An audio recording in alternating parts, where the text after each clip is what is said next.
ఓ అందమైన రాజ్యం, దాని కొరకు మనం సిద్ధపరచబడుతున్న పరలోకపు యెహోషువ యేసునాథుడు మన మార్గమంతట్లో సహాయం చేసి అక్కడ ప్రవేశపెట్టాలని కోరుతున్నాడు. కనుక ఈ భూమి మీద యాత్రికులం పరదేశం అని ఎరిగి ఆ రాజ్యం కొరకు సిద్ధపరచబడుతూ ఎదురు చూస్తాం. ఓ దినాన బూరధ్వని వినిపిస్తూ ఉంటుంది.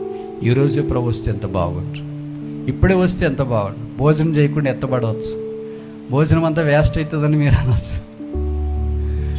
ఎంత వేస్ట్ అయినా పర్లేదు, మనం ఎత్తబడేది చాలా ప్రాముఖ్యం. ప్రభుతో పాటు ఉంటుంది. ఈ దీన శరీరం, రోగగ్రస్తమైన శరీరం, పాపానికి బానిసైన శరీరం, పాప నియమము కలిగిన శరీరాన్ని మనం విడిచిపెట్టినాయి ఉన్నా మహిమా శరీరాన్ని మనం ధరించుకుంటాం.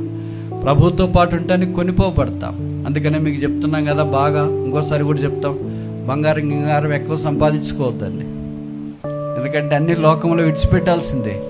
విడిచిపెట్టే దినం వచ్చినప్పుడు అయ్యో ఇన్ని విడిచిపెట్టినామే, చెప్పులు వేసుకొని మందిరానికి వెళ్ళినామే, అద్దాలు పెట్టుకొని మందిరానికి వెళ్ళినామే, యాపిల్ వాచ్లు అన్నీ విడిచిపెట్టాల్సిందే. లోకం ఒకటే ఒకటి, వారి క్రియలు వారిని వెంబడించు.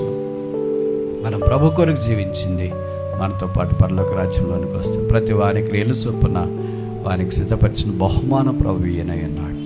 అలాగూ ఆ ప్రభుతో పాటు సదాకాలము ఆయన రాజ్యములో, మహిమా రాజ్యంలో ఉంటూ ఆయనను చూస్తూ, ఆయనను ఆరాధిస్తూ, ఆయనను పోలి జీవించినట్లుగా ప్రభు మనకు సహాయం చేయను గాక. ఆమేన్.